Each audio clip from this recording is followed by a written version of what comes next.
Eta, Franco hiltzeko orduen, Guardia Zibil pareja bat etorri zuen udaletxera, Frankon hiletak enbizilako.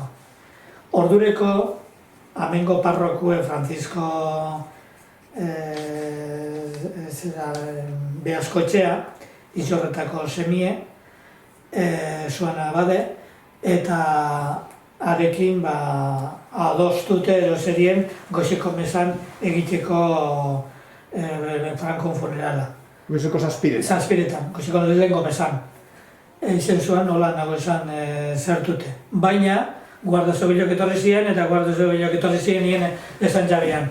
Bueno, hemen mesan nagusien izen bidau Frankon hiletak. Frankon hiletak holan izen bier badabe egingo diez, eta hori ordena, bazan orduen, Guardia Zibilek bilurre emoten